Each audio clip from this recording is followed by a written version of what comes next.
Nos arquivos mais escuros do Terceiro Reich, o nome de Ilse Koch aparece com uma frequência incômoda.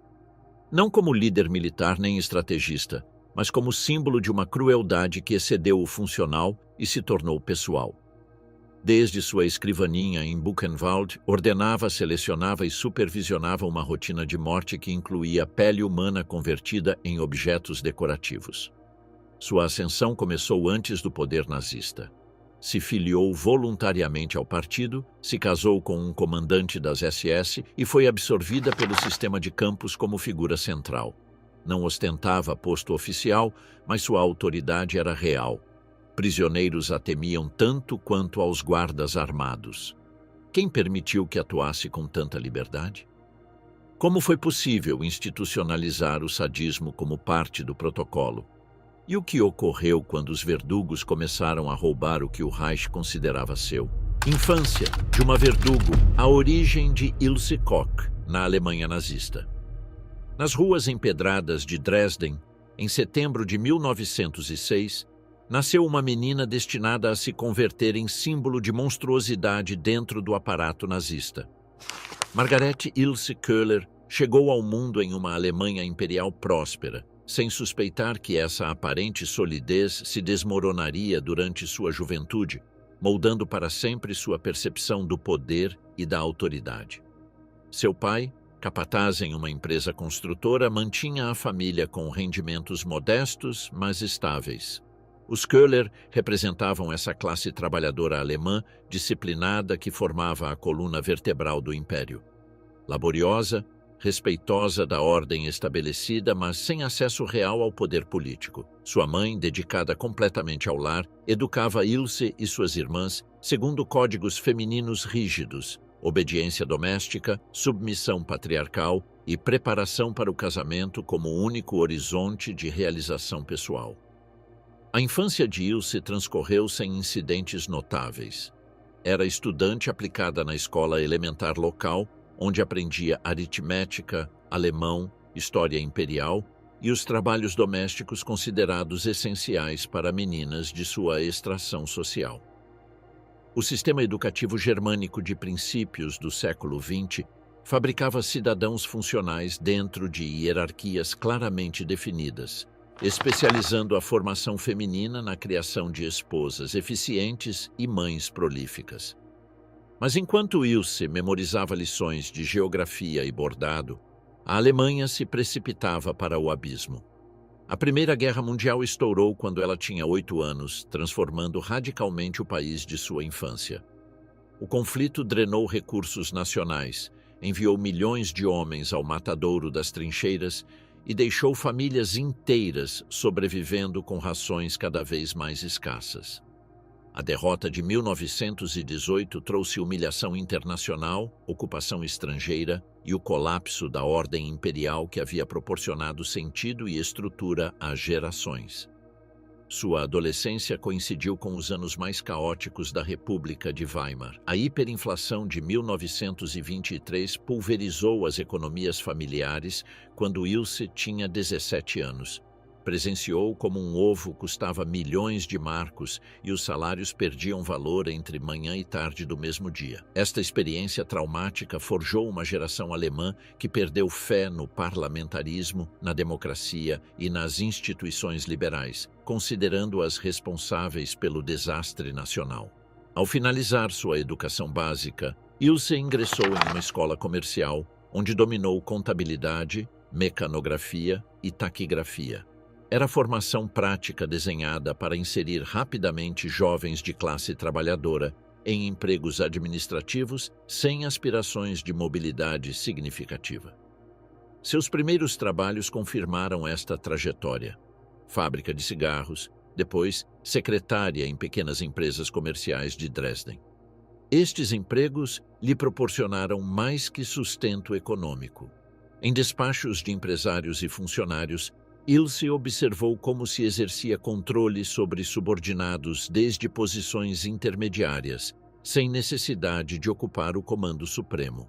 Aprendeu que a autoridade efetiva nem sempre requeria títulos oficiais, mas conhecimento dos mecanismos internos do poder e habilidade para manipulá-los. Esta lição resultaria crucial quando, sem cargo formal no aparato SS, exercesse autoridade brutal como esposa do comandante. A estabilização econômica parcial de meados dos anos 20 ofereceu esperança fugaz, mas a Grande Depressão que seguiu ao colapso de Wall Street em 1929 submergiu novamente o país em crise. O desemprego se disparou, bancos quebraram, e milhões de alemães culparam o sistema democrático de sua incapacidade para resolver crises sucessivas. O Partido Nacional Socialista capitalizou este desespero com mensagens sedutoramente simples. O parlamentarismo havia fracassado, a democracia era a imposição estrangeira, a Alemanha necessitava liderança forte que restaurasse ordem e dignidade nacional. Para jovens como Ilse, criados em nostalgia da ordem imperial e testemunhas do fracasso republicano, o nazismo oferecia certezas reconfortantes envolvidas em promessas de renascimento nacional. Em 1932, um ano antes da ascensão hitleriana, Ilse tomou a decisão definitória de sua existência. Se filiou voluntariamente ao Partido Nazista. Seu número de filiação, próximo aos 500 mil, confirmava a adesão precoce quando o movimento ainda lutava pelo poder estatal. Esta escolha não resultou de pressão social nem conveniência política, mas de convicção ideológica deliberada. As motivações específicas de sua decisão permanecem sem registro, mas o padrão de filiação feminina precoce ao nazismo sugere fatores reveladores. Muitas mulheres jovens de classe trabalhadora perceberam no partido oportunidades de pertencimento, propósito e ascensão social que o sistema tradicional lhes negava. O nazismo não só prometia restaurar prosperidade e ordem, mas oferecia papéis ativos para mulheres dentro de organizações auxiliares, como a Liga de Mulheres Alemãs e o NS Frauenschaft. Através de atividades partidárias, Ilse estabeleceu vínculos com militantes locais em Dresden. Participava em reuniões, colaborava em campanhas propagandísticas e frequentava círculos do aparato paramilitar. Seu compromisso a levou a conhecer oficiais das SS, a organização de elite que Heinrich Himmler construía como núcleo ideológico e repressivo do futuro Estado totalitário. Estes contatos iniciais com as Schutzstaffel foram determinantes para sua evolução posterior. As SS não constituíam simplesmente força paramilitar, mas ordem ideológica que se considerava vanguarda racial do povo alemão. Seus membros eram selecionados segundo critérios de pureza racial, lealdade absoluta e fanatismo doutrinal. Para uma jovem ambiciosa como Ilse, estabelecer relações dentro deste círculo significava acessar o coração do poder nazista emergente. A transformação da Alemanha após janeiro de 1933 validou a perspicácia de sua adesão precoce. Os nazistas destruíram rapidamente instituições democráticas, perseguiram opositores e estabeleceram ditadura totalitária. Quem havia apostado precocemente no movimento recebeu recompensas, posições de poder, privilégios materiais e oportunidades de ascensão social que o sistema anterior lhes havia negado sistematicamente. Para 1934, Ilse havia consolidado sua posição na estrutura partidária local e mantinha relações estreitas com vários oficiais SS destacados na região de Dresden. Já não era a simples secretária de anos prévios, mas militante comprometida com acesso a círculos de poder real. Sua vida se preparava para a guinada definitiva que a conduziria desde a burocracia partidária local até o coração do sistema concentracionário nazista. A metamorfose de contadora de classe trabalhadora em colaboradora ativa da maquinaria do terror começou nesses círculos partidários de meados dos anos 30. O encontro com Karl Otto Koch, oficial SS com ambições dentro do aparato penitenciário nazista, completaria esta transformação e abriria portas para um poder que excedia qualquer expectativa concebível durante sua formação na Dresden Imperial. Casamento com o terror, aliança letal entre Ilse e Karl Koch. A convergência entre Ilse Köhler e Karl Otto Koch representou a aliança de duas ambições complementares dentro do aparato repressivo emergente. Karl, veterano da Grande Guerra com 9 anos mais que Ilse, arrastava um histórico turbulento que incluía antecedentes penais por fraude e malversação. Sua experiência prévia como funcionário penitenciário em Leipzig havia forjado métodos brutais de controle carcerário que impressionaram favoravelmente seus superiores SS. A carreira de Karl dentro da Schutzstaffel progredia meteoricamente graças à sua eficiência administrativa combinada com crueldade sistemática. Sua capacidade para manter ordem absoluta mediante terror calculado o posicionava como candidato ideal para o sistema concentracionário que Himmler desenhava minuciosamente. Quando as SS necessitaram administradores confiáveis para expandir sua rede de campos, o nome de Karl Otto Koch encabeçava consistentemente as listas de seleção. Seu primeiro casamento havia naufragado precisamente por conflitos ideológicos. Sua ex-esposa havia rejeitado suas convicções nazistas extremas e solicitado o divórcio quando ele começou a ascender dentro da hierarquia SS. Esta experiência pessoal o convenceu da importância crucial de encontrar companheira que compartilhasse completamente sua visão política e suas ambições institucionais. Ilse encarnava exatamente o que Karl buscava: juventude atrativa combinada com compromisso político genuíno e ambição pessoal desmedida. Sua filiação partidária precoce demonstrava convicção ideológica autêntica, não oportunismo tardio. Sua formação administrativa a capacitava para tarefas burocráticas complexas que requeria a gestão concentracionária. Sua origem proletária eliminava conflitos com elites tradicionais que pudessem questionar métodos brutais necessários para o trabalho repressivo. A relação evoluiu rapidamente para casamento formal, mas deveram superar primeiro os requisitos burocráticos do regime totalitário. As SS haviam estabelecido o Escritório Central de Raça e Reassentamento, Russia, encarregado de verificar pureza racial em casamentos entre membros da organização. Karl e Ilse submeteram documentação genealógica que se remontava várias gerações para demonstrar ascendência ariana imaculada. O processo incluiu exames médicos exaustivos, investigações familiares detalhadas e avaliações ideológicas desenhadas para garantir que a descendência do casamento cumpriria padrões raciais SS. Ilse superou todas as provas sem dificuldade, confirmando sua aptidão para se converter em esposa de oficial de elite do regime. A autorização matrimonial foi concedida oficialmente e a cerimônia celebrada em 1936. Imediatamente depois do casamento, Karl recebeu nomeação como comandante do campo de concentração de Sachsenhausen, ao norte de Berlim. Esta designação representava ascensão significativa dentro da hierarquia SS e oportunidade de demonstrar capacidades para administrar instalações de maior envergadura e complexidade estratégica.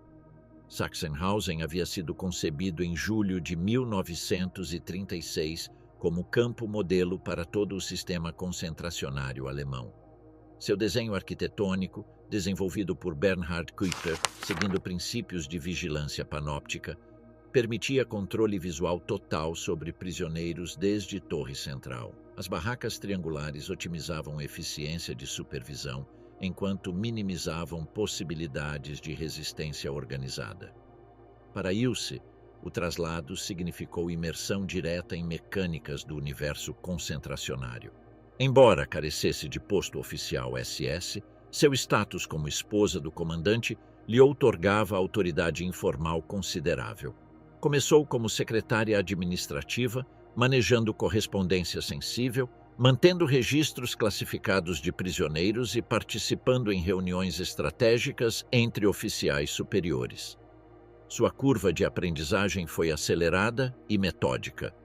Estudou procedimentos de processamento de novos internos, organização de brigadas laborais, aplicação de castigos exemplares e manutenção de disciplina mediante terror psicológico dosificado. A maquinaria burocrática do sistema a fascinou tanto quanto sua funcionalidade brutal. Cada aspecto de vida e morte carcerária estava documentado, categorizado e administrado segundo protocolos milimétricos. Em Sachsenhausen, Ilse desenvolveu competências que a transformariam em figura central do aparato repressivo. Dominou interpretação de hierarquias internas entre prisioneiros, identificação de sinais de resistência potencial e utilização do trabalho forçado como ferramenta de controle psicológico. Compreendeu como o isolamento do mundo exterior convertia o campo em universo autônomo, onde normas de comportamento humano ficavam definitivamente suspensas. O casamento Koch operava como equipe administrativa de eficiência letal. Karl monopolizava decisões militares e disciplinárias principais, enquanto Ilse administrava gestão cotidiana e relações com pessoal auxiliar. Esta divisão do trabalho maximizava controle sobre todos os aspectos do campo, desde operações estratégicas até detalhes domésticos aparentemente menores, mas psicologicamente devastadores. Em agosto de 1937, as SS confiaram a Karl Otto Koch missão de maior envergadura: estabelecer e comandar o novo campo de concentração de Buchenwald, perto de Weimar. Esta designação reconhecia sua eficiência em Sachsenhausen, enquanto constituía prova definitiva de suas capacidades para construir instalação completamente nova desde fundamentos conceituais. Buchenwald diferiria radicalmente de Sachsenhausen em aspectos fundamentais. Sua localização no Monte Ettersberg, rodeado de bosques impenetráveis, garantia isolamento quase absoluto do mundo exterior. Seu desenho permitiria abrigar população carcerária exponencialmente maior, com capacidade para dezenas de milhares de prisioneiros simultâneos. Sua função econômica incluiria exploração intensiva de pedreiras e produção manufatureira, utilizando escravidão laboral sistematizada. O traslado a Buchenwald inaugurou o período mais infame na trajetória dos Koch. Desde o primeiro dia, Ilse participou ativamente em planejamento e organização do novo complexo. Revisava planos arquitetônicos detalhados, supervisionava a construção da residência comandantil e coordenava traslado do pessoal administrativo especializado desde Sachsenhausen. Em Buchenwald, o papel de Ilse transcendeu amplamente funções secretariais prévias. Participava em reuniões de planejamento estratégico, tomava decisões sobre designação de prisioneiros a brigadas específicas e mantinha correspondência direta com oficiais superiores SS em Berlim. Sua autoridade era reconhecida inequivocamente tanto por pessoal alemão como por prisioneiros, que aprenderam rapidamente a temê-la com intensidade comparável ao comandante oficial. A estrutura de poder em Buchenwald espelhava a natureza simbiótica do casamento Koch, aliança funcional entre personalidades ambiciosas que haviam encontrado no sistema concentracionário o veículo perfeito para suas aspirações de controle totalitário. Karl proporcionava legitimidade institucional e autoridade militar formal. Ilse contribuía à eficiência administrativa e crueldade pessoal, que complementava objetivos do sistema com sinergia letal. A consolidação do poder conjunto de Karl e Ilse estabeleceu precedente dentro do universo concentracionário nazista.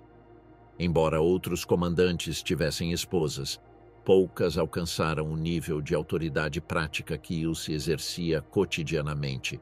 Sua capacidade para funcionar como extensão efetiva do poder de seu esposo, combinada com iniciativas brutais próprias, a converteu em modelo aspiracional para outras esposas de oficiais SS com ambições similares de transcender papéis domésticos tradicionais. A Vila SS, privilégios e luxos à custas do campo. A residência comandantil de Buchenwald se ergueu seguindo princípios arquitetônicos que contrastavam deliberadamente com a brutalidade funcional do campo. O estilo Heimatschutzstil escolhido evocava a arquitetura rural bávara idealizada. Telhados pronunciados, marcos de madeira escura talhada, varandas ornamentais e jardins integrados organicamente ao entorno boscoso. Esta escolha estilística apropriava símbolos culturais alemães tradicionais, transformando-os em emblemas domésticos da nova ordem totalitária. Era uma representação do ideal nacional-socialista de harmonia racial aplicada à escala doméstica, onde a estética servia para mascarar a barbárie estrutural que a sustentava. A construção da vila foi executada integralmente com mão de obra escrava extraída do campo. As jornadas se estendiam desde a alvorada até o ocaso, sem pausas regulamentadas, alimentadas por rações que apenas mantinham o corpo em pé. Os prisioneiros transportavam pedra, madeira e cal com força humana, escavavam fundamentos sobre terreno rochoso com ferramentas rudimentares e executavam labores de carpintaria de precisão sem equipamento especializado. O custo humano foi tão alto quanto deliberadamente ignorado. Estima-se que dezenas morreram por esgotamento, hipotermia, infecções ou castigos aplicados por lentidão no trabalho. O interior da residência desdobrava um luxo burguês cuidadosamente curado por Ilse Koch. Amplos cômodos com calefação central e tapetes importados, uma sala principal decorada com móveis vienenses, cozinha equipada com eletrodomésticos Siemens, banheiros de cerâmica vidrada com água quente constante e um refúgio antiaéreo privado escavado sob os fundamentos. As janelas estavam posicionadas estrategicamente para oferecer vistas privilegiadas do campo de concentração. Desde sua escrivaninha, Ilse podia observar o movimento de brigadas de trabalho, os revezamentos de guarda e os castigos aplicados na esplanada sem necessidade de abandonar seu conforto térmico. Cada objeto do mobiliário foi escolhido pessoalmente por Ilse, em um exercício de poder simbólico que fusionava cultura, violência e controle. Mandou confeccionar cortinas com seda importada da China, selecionou tapetes persas originais tecidos à mão, comprou baixelas de porcelana Meissen decoradas com motivos imperiais e exibia copos de cristal boêmio talhado. Na biblioteca, mandou encadernar uma coleção de livros de literatura clássica e filosofia alemã em couro marroquino. As paredes mostravam paisagens rurais germânicas junto a retratos de Hitler, Himmler e outros líderes do Reich, em uma combinação grotesca de nacionalismo estético e culto à personalidade. Durante a guerra, quando o racionamento afetava inclusive populações civis e soldados na frente, a mansão Koch vivia uma realidade paralela. Sua mesa era abastecida mediante uma rede de privilégios internos ao aparato SS. Graças à posição de Karl como comandante, o casamento tinha acesso preferencial a bens requisitados. Enquanto os internos recebiam uma média de 350 gramas de pão negro e caldo feito com sobras, os Koch ceavam com vitela, embutidos bávaros, café colombiano, frutas tropicais e vinhos franceses confiscados.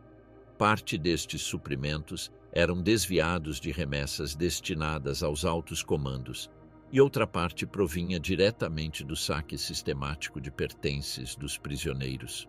O serviço doméstico estava composto exclusivamente por prisioneiros selecionados com critérios específicos: fortaleza física, atitude submissa e habilidades aproveitáveis. Entre eles, figuravam um chefe parisiense deportado por sua atividade na resistência, um mordomo austríaco com experiência prévia em casas nobiliárias, jardineiros italianos especialistas em topiaria e jovens alemãs obrigadas a realizar labores de limpeza sob ameaça constante. Estes serventes eram escravos em todo sentido. Trabalhavam sob supervisão direta, sem salários, com horários extenuantes, sem dias de descanso e submetidos a normas humilhantes. O alojamento deste pessoal se encontrava nos subsolos da vila, em quartos sem janelas, sem calefação e com condições de insalubridade permanente. Dormiam sobre jergões de palha úmida infestados de insetos e compartilhavam latrinas mal ventiladas. Sua alimentação, embora apenas superior à do resto do campo, não compensava o desgaste físico de jornadas que superavam com frequência as 16 horas. A violência não era sempre física. A estrutura hierárquica incluía uma dimensão cerimonial cuidadosamente construída para reforçar o submetimento. Deviam dirigir-se a Ilse como gnädige Frau, com reverência, sem olhá-la nos olhos, nem falar, salvo quando se lhes permitisse explicitamente. A lógica desta estrutura doméstica reproduzia em pequena escala o modelo de dominação concentracionário, diferenciação estrita, controle total, castigo exemplar e vigilância constante. Mas, neste caso, além disso, se agregava uma dimensão simbólica mais perversa: converter os prisioneiros em parte funcional do conforto privado de seus verdugos. Cozinhavam para eles, faziam suas camas, cuidavam de suas flores, lustravam suas botas, tudo enquanto o campo ardia a poucos metros. Eram escravos visíveis, lembretes cotidianos do poder absoluto que os Koch acreditavam exercer como direito divino outorgado pela raça. Em 1940, a vida doméstica de Ilse demandou um novo símbolo de status. Uma arena de equitação coberta, inspirada nas instalações aristocráticas da nobreza prussiana. Solicitou as permissões através de contatos de seu esposo em Berlim e obteve a aprovação sem objeções.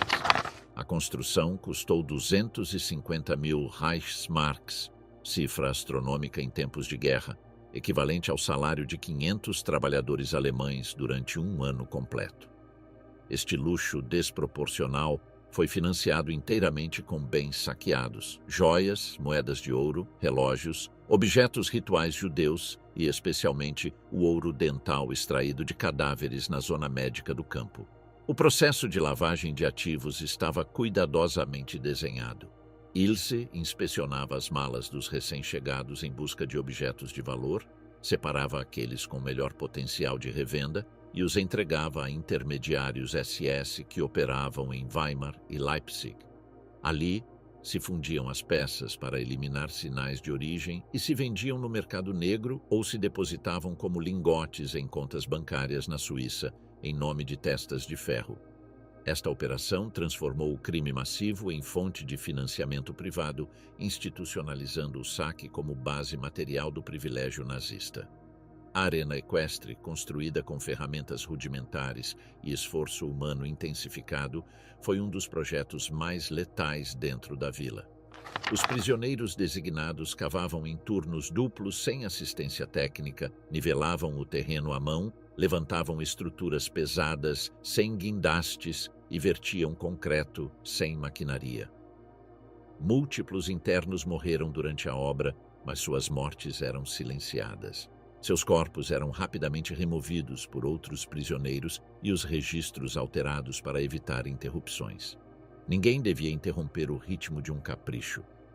Uma vez terminada, a rotina equestre de Ilse se converteu em um espetáculo cruelmente teatral. Montava a cavalo cada manhã com uniformes importados, ajustados sob medida, executando exercícios de doma dentro do recinto, enquanto a poucos metros grupos de internos arrastavam pedras, construíam galpões ou enterravam corpos. O contraste era intencional. A equitação não era só afição, mas encenação diária de domínio. A nobreza reinventada do Terceiro Reich montando sobre os restos do povo inimigo. Cada galope era uma declaração ideológica. Rodeando a vila, os jardins desenhados ao gosto de Ilse requeriam atenção constante. Floricultores forçados mantinham padrões geométricos de plantação, inclusive nos meses de neve. Arbustos deviam podar-se com simetria exata, o gramado cortar-se com tesouras se fosse necessário, e as fontes limpar-se 2 vezes ao dia, embora não tivessem uso real. A obsessão pela ordem e a estética respondia a uma lógica simbólica. Demonstrar que inclusive a natureza podia ser dobrada sob a vontade da raça superior. O contraste visual entre a ordem impecável do jardim e o caos letal do campo não era acidental. Era uma forma de pedagogia do terror. Desde suas janelas, Ilse contemplava uma paisagem perfeitamente controlada, enquanto, a uns metros, corpos desnutridos se desmoronavam por esgotamento ou eram arrastados por outros prisioneiros para os crematórios. A proximidade física entre beleza ordenada e miséria absoluta representava, sem palavras, a lógica moral do regime. O bem-estar de uns se construía literalmente sobre a destruição de outros. A vila dos Koch não foi uma aberração isolada, mas um microcosmo do totalitarismo nazista em sua versão doméstica. Mostrava como o privilégio podia construir-se sobre o sofrimento institucionalizado, como o conforto se alimentava da dor de milhares, e como a estética, longe de contradizer o horror, podia integrar-se nele como parte de seu mecanismo. Nesse espaço de beleza perversa, Ilse Koch exercia seu domínio como dona absoluta, sem uniforme nem posto, mas com o poder suficiente para converter a morte em parte da decoração. Arte macabra, a obsessão com a pele humana e as tatuagens. A fascinação de Ilse Koch com as tatuagens humanas não foi um capricho marginal, mas a porta de entrada a um dos episódios mais macabros e sistemáticos de toda a sua participação no aparato concentracionário. Aquilo que começou como uma simples observação durante inspeções regulares ao campo de prisioneiros se transformou com o tempo em uma obsessão colecionista alimentada por poder absoluto, perversão estética e respaldo ideológico.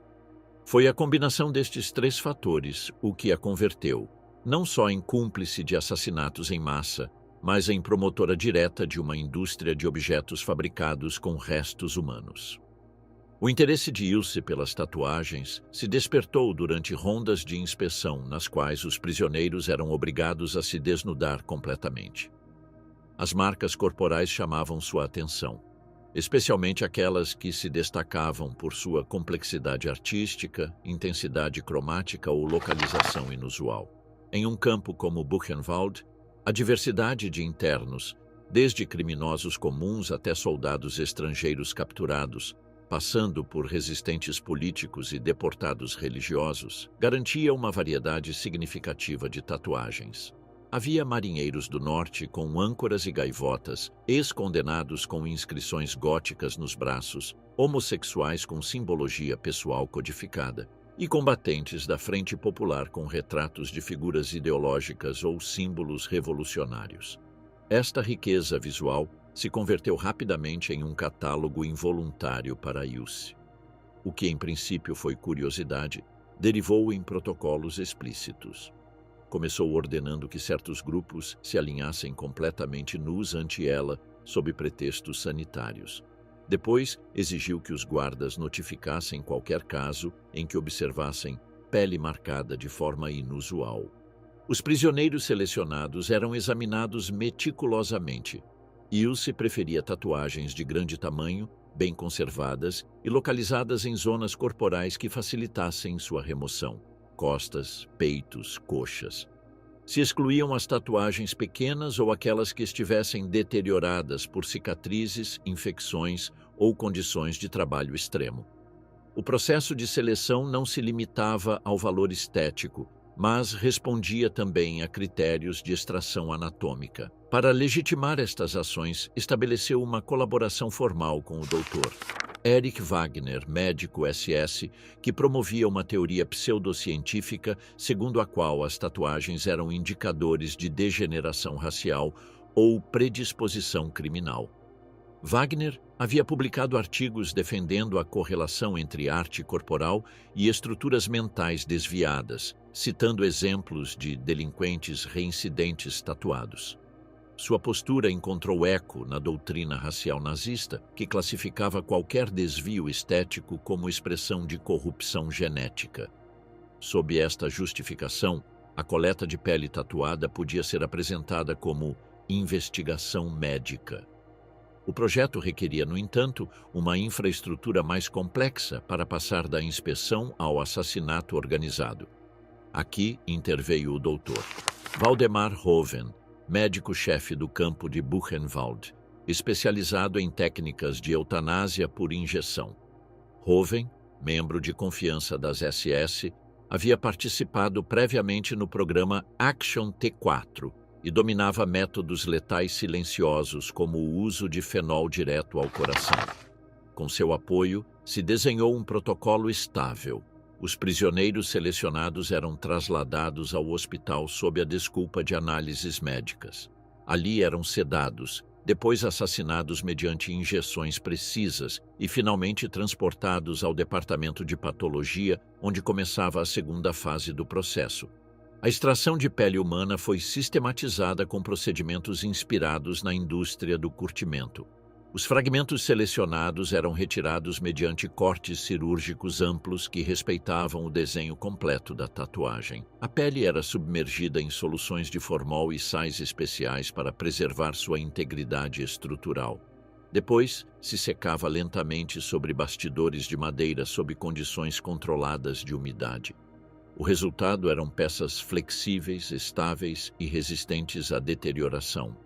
Estas peças eram entregues a prisioneiros especializados em marroquinaria, muitos deles antigos artesãos ou encadernadores, forçados a trabalhar com materiais humanos sob ameaça de morte. Se lhes exigia precisão estética, cortes exatos, costuras invisíveis, acabamento limpo. O catálogo de objetos resultante era tão grotesco quanto detalhado. Luminárias de escrivaninha com pantalas translúcidas que deixavam ver linhas negras sobre pele esbranquiçada. Capas de livros encadernados com fragmentos onde ainda se distinguiam letras góticas ou rostos caricaturescos. Carteiras e luvas feitas com pele de antebraços. Pequenos quadros ornamentais emoldurando tatuagens completas, como se fossem miniaturas de museu. Cada objeto era considerado por Ilse um troféu de poder.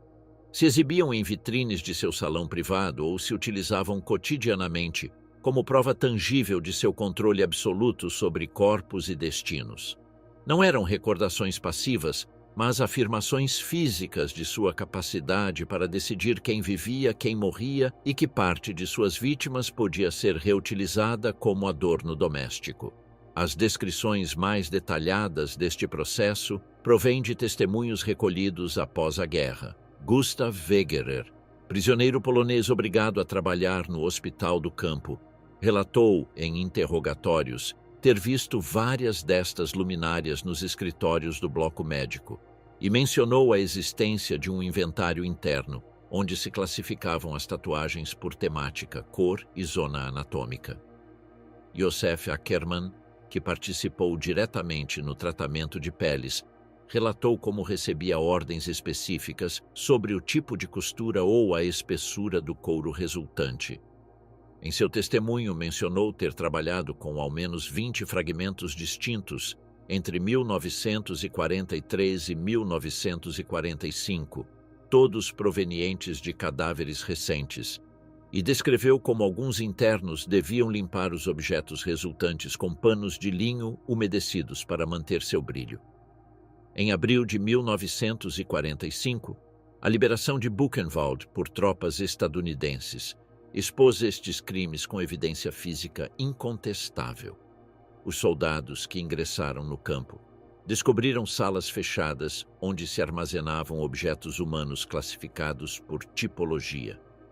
A cena era de uma teatralidade macabra. Frascos com orelhas conservadas em líquidos, fragmentos de pele etiquetados, luminárias acesas sobre escritórios, onde ainda se viam marcas de tinta dos oficiais. Em uma das vitrines da Vila Koch se acharam luvas finas de pele curtida, presumivelmente confeccionadas com mãos humanas completas, ainda conservando dobras naturais da palma. Os correspondentes de guerra estadunidenses e britânicos fotografaram cada um destes achados, gerando um registro visual que foi utilizado posteriormente como evidência nos julgamentos de Dachau e em materiais educativos sobre o Holocausto. As imagens, ainda hoje, provocam reações de incredulidade e horror. A diferença de outras atrocidades que podiam ser negadas ou questionadas, os objetos encontrados em Buchenwald eram impossíveis de desmentir. Sua existência confirmava que o sadismo não havia sido espontâneo nem isolado, mas institucionalizado, planejado e justificado dentro de um sistema ideológico que o via como funcional. A documentação interna do campo confirmou a participação direta de Ilse Koch. Nos registros médicos figuravam requerimentos especiais da comandanta, associados a seleções de prisioneiros com marcas cutâneas. Estes documentos cruzavam com as ordens de extração assinadas pelo Dr. Hoven e os relatórios do pessoal do hospital. Embora muitas provas fossem destruídas deliberadamente nas semanas prévias à chegada dos aliados, sobreviveram o suficiente para estabelecer uma rede de responsabilidades clara.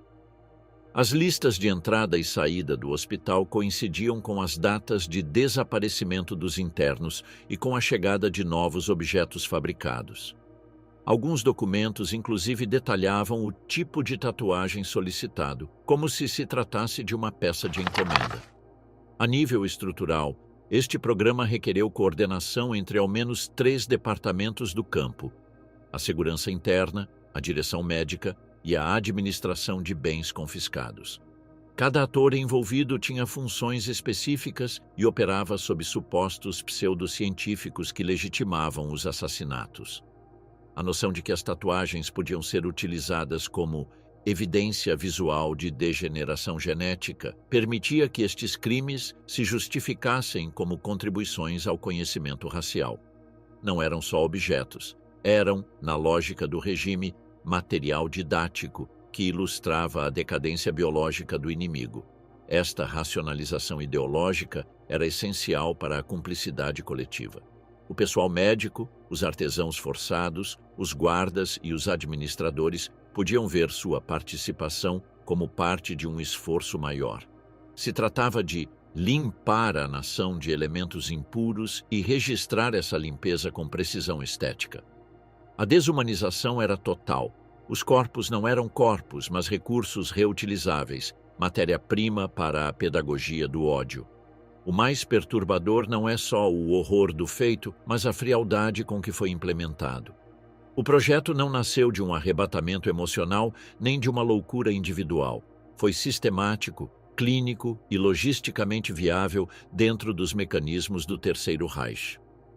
Ilse Koch não atuou sozinha nem em segredo. Foi parte ativa de uma engrenagem que converteu a morte em matéria doméstica e o crime em rotina. Queda em desgraça, o julgamento que derrubou o comandante Koch.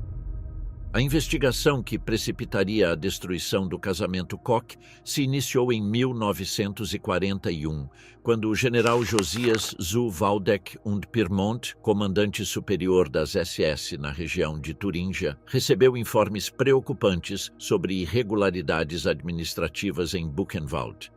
Estes informes não se centravam unicamente em atos de brutalidade, que eram parte do funcionamento rotineiro do campo, mas em ações que transgrediam inclusive as margens de crueldade permitida pela hierarquia nazista. O que alarmou Waldeck não foi a brutalidade em si, mas a suspeita de corrupção interna que atentava contra a disciplina e o controle institucional. O primeiro sinal concreto surgiu ao revisar um registro de óbitos de prisioneiros no campo. Na lista, aparecia o nome de Walter Kremer, antigo prisioneiro político e ordenança médico, que anos antes havia tratado exitosamente Waldeck durante uma enfermidade grave. Kremer não era um preso qualquer, tinha formação médica e gozava de um reconhecimento tácito dentro do campo, tanto por parte dos internos como de alguns oficiais que se beneficiavam de sua atenção. Sua morte, junto com a de Carl Page, outro assistente médico que também havia participado em tratamentos privados, levantou suspeitas imediatas. As pesquisas internas revelaram que ambos haviam sido executados por ordens diretas de Karl Otto Koch, comandante do campo, sob acusações inventadas de sabotagem. Na realidade, Koch buscava eliminar testemunhas-chave de um fato que o ameaçava pessoalmente. Havia contraído sífilis em segredo, provavelmente durante uma relação extramarital, e temia que Kremer ou Page revelassem esta condição a seus superiores. A execução de ambos foi uma medida preventiva de silêncio.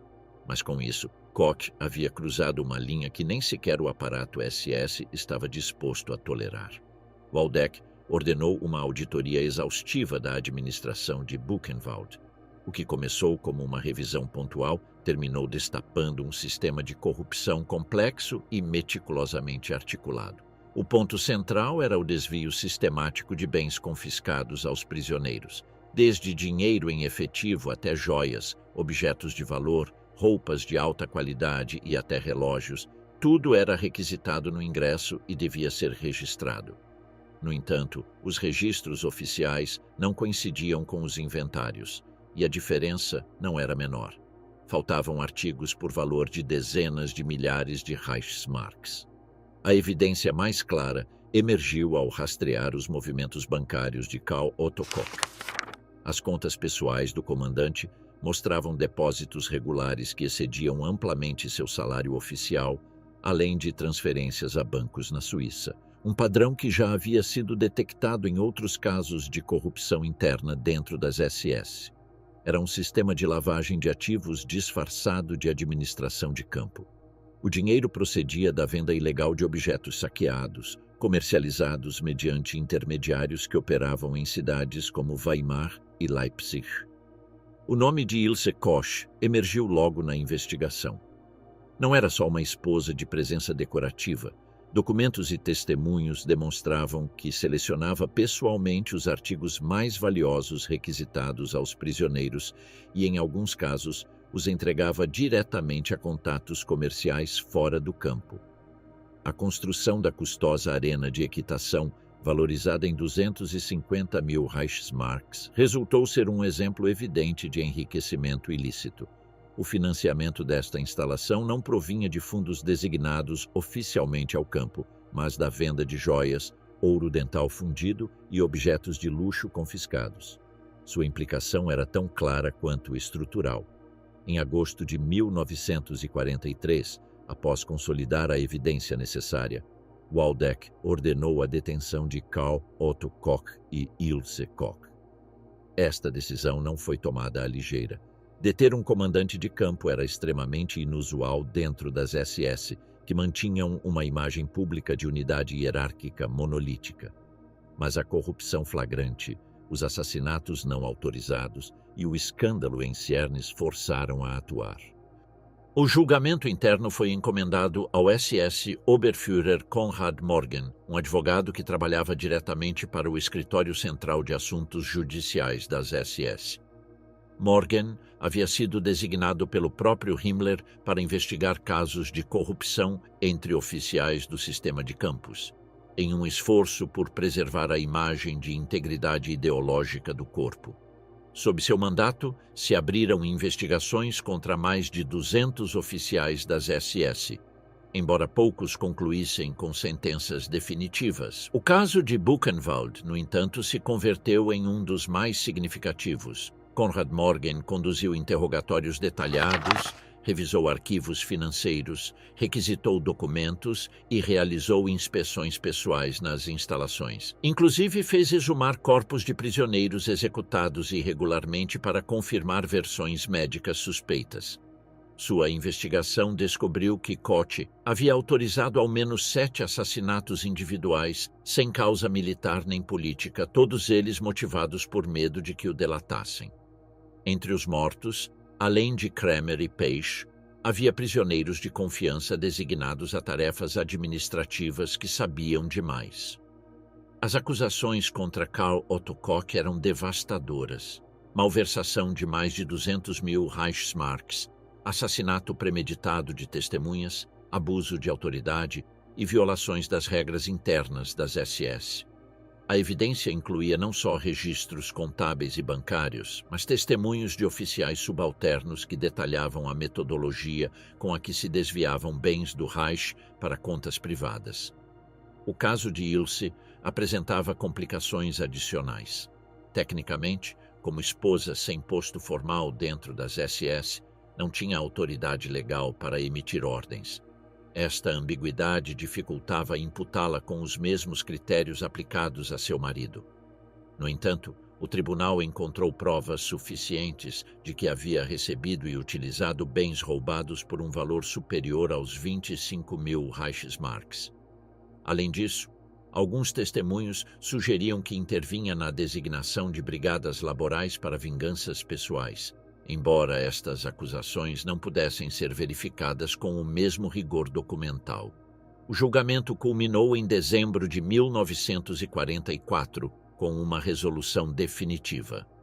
Karl Otto Koch foi achado culpado de todas as acusações e sentenciado à morte por fuzilamento. A sentença foi ratificada por Heinrich Himmler, que, apesar de ter protegido outros comandantes em circunstâncias similares, considerou que a conduta de Koch ameaçava a credibilidade das SS. Para Himmler, a traição não consistia em assassinar, mas em roubar ao Estado. O sistema podia tolerar sadismo extremo se estivesse alinhado com a doutrina racial, mas não perdoava enriquecimento pessoal fora do controle institucional. Ilse Koch, em contrapartida, foi absolvida de acusações maiores por falta de evidência conclusiva sob os padrões legais das SS. Não obstante, se lhe proibiu formalmente participar em atividades relacionadas com o sistema de campos e se lhe condenou a 16 meses de prisão preventiva, que já havia cumprido no momento do veredicto. Esta decisão, embora tecnicamente legal, foi criticada internamente por alguns oficiais que consideravam que sua influência em Buchenwald havia sido mais profunda e daninha do que a sentença refletia. O 5 de abril de 1945, Karl Otto Koch foi executado em uma seção apartada do próprio campo de Buchenwald, fuzilado por um pelotão das SS seguindo o protocolo militar. A execução teve lugar apenas dias antes de que as tropas estadunidenses chegassem ao complexo. Seu corpo foi enterrado sem nome nem marca em uma tumba anônima, como sinal de sua expulsão simbólica da honra SS. O caso Koch se converteu em um dos poucos, e mais documentados, exemplos de autopurificação dentro do aparato nazista. No entanto, é crucial entender que esta purificação não respondia a motivos humanitários nem ao reconhecimento de crimes contra a humanidade. O que motivou a queda do comandante não foi a brutalidade do regime que representava, mas sua insubordinação financeira e o uso pessoal do poder que o sistema considerava propriedade exclusiva do Reich. Ilse Koch ficou em liberdade pouco antes do colapso definitivo do Terceiro Reich. Sua história não terminaria aí. Mas, nesse momento, o que parecia uma vitória da justiça interna nazista não era mais que uma mostra de que, inclusive entre verdugos, roubar ao amo era mais grave que matar seus escravos.